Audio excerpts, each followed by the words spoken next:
The high-level meeting of the General Assembly to commemorate and promote the International Day for the total elimination of nuclear weapons is called to order. I would like to remind members of the following mitigation measures that are in place for this meeting. All delegates are required to wear a face covering at all times whilst in public space and in the General Assembly Hall except when directly addressing the meeting. The size of a delegation should not exceed 4 delegates in the General Assembly Hall.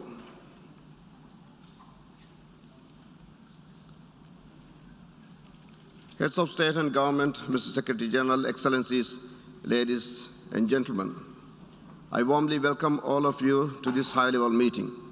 I also would like to acknowledge the presence of Secretary General of the United Nations, His Excellency Antonio Guterres, and to thank him for joining us at this meeting. Members will recall that by its Resolution 68/32 of 5th December 2013, the Assembly declared 26th September as the International Day for the total elimination of nuclear weapons. In its Resolution 74/45 of 7th December 2020, the General Assembly reiterated its request for the organization on 26 September every year, a one-day high-level plenary meeting of the Assembly to commemorate and promote the International Day for the total elimination of nuclear weapons. Today, that meeting is being held. The International Day for the total elimination of nuclear weapons is devoted to furthering the objectives of mobilizing international efforts towards achieving the common goal of a nuclear weapon-free world, including through enhancing public awareness and education about the threat posed to humanity by nuclear weapons and the necessity for their total elimination. Allow me to make a statement as President of the General Assembly from the rostrum.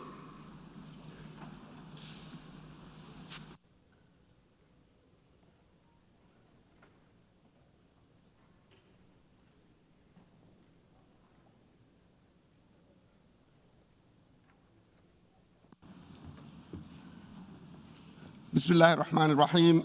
Excellencies, over 76 years ago, the world bore witness to the horrific consequences of nuclear weapons.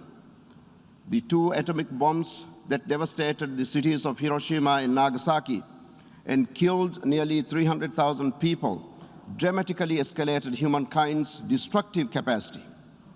At the same time, it demonstrated, perhaps truly for the first time, our very real ability to wipe out the entirety of the human race.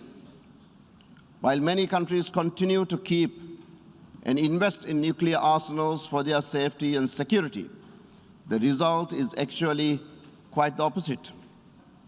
Approximately 15,000 nuclear weapons are still spread around the world, with hundreds on high alert and ready to be launched at a moment's notice.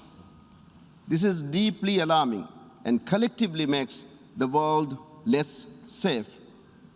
The United Nations General Assembly has long recognized these dangers, so much so, in fact, that the first ever resolution passed by the General Assembly in 1946 called for global nuclear disarmament.